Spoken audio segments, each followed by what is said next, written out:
সর্বপ্রথম সঙ্গীত শিখেছি আমি আমার বড় বোন থেকে। আমার বড় বোন সঙ্গীত খুব পছন্দ করতেন এবং আমার বাকি বোনদেরকেও শিখাতেন। প্রশংসা সবই কেবল তোমারই। আমি বললাম আমাকে শেখাবেন না? আমার আপু অবাক হলেন, তুমি গাইতে পারবা?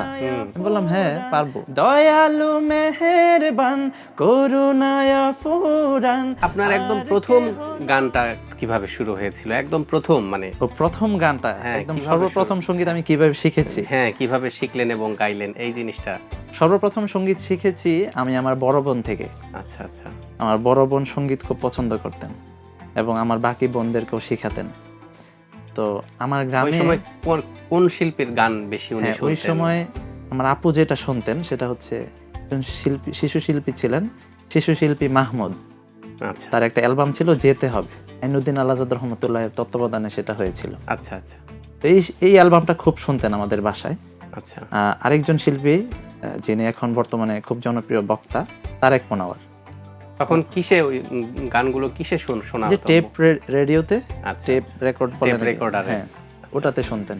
বা এই যে ওয়াকম্যান ছিল, হ্যাঁ, ওয়াকম্যান। ছোট ছোট ওয়াকম্যান, জি। এগুলোতে শোনা হতো। আমাদের রেকর্ড বাসায় করা ছিল যেত, না। রেকর্ড করা যেত। হ্যাঁ, রেকর্ড করা যেত। আমাদের বাসায় ছিল না, কিন্তু আমার বোন এই এলাকায় কার বাসায় আছে তাদের থেকে ধার করে এনে তারপরে শুনতেন। মানে এত বেশি পছন্দ করতেন উনি। তো উনি একদিন আমাদের গ্রামে মাহফিল হবে, তো মাহফিলে আমার বোনদেরকে সঙ্গীত গাইতে হবে। আমার ছোট বোনরা, ওনার পরে যে বোনরা আছেন, আমার মেজ বোন, সেজ বোন এবং তারপরে যিনি আছেন, ওনারা যেহেতু গ্রামের মক্তবে পড়েন, এই মক্তবে বোনগুলোও ছোটই। হ্যাঁ ছোট ছিলেন ওই সময়। আচ্ছা। ওনারা তো ওই সময় অত বেশি পর্দা করতেন না। আমার যে ছোট, আমার বড় এবং এর বড় যে আমার সেজু বোন যে, আচ্ছা ওনাদেরকে সঙ্গীত শেখাচ্ছেন। সেটা হচ্ছে প্রশংসা সবই কেবল তোমারই রব্বুল আলামিন, এই সঙ্গীতটা।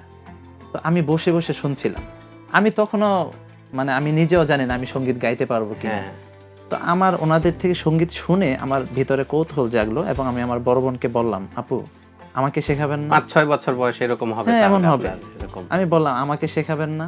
হুম। আমার আপু অবাক হলেন, তুমি গাইতে পারবা? হুম। আমি বললাম হ্যাঁ পারবো।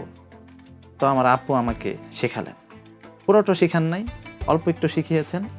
তখন আমি খুব সুন্দর করে গাইলাম, আমার আপু খুব খুশি হলেন। দেখি একটু আমরা শুনি দুই কলি। প্রশংসা সবই কেবল তোমারি, প্রশংসা সবই কেবল তোমারি রব্বুল আলামিন।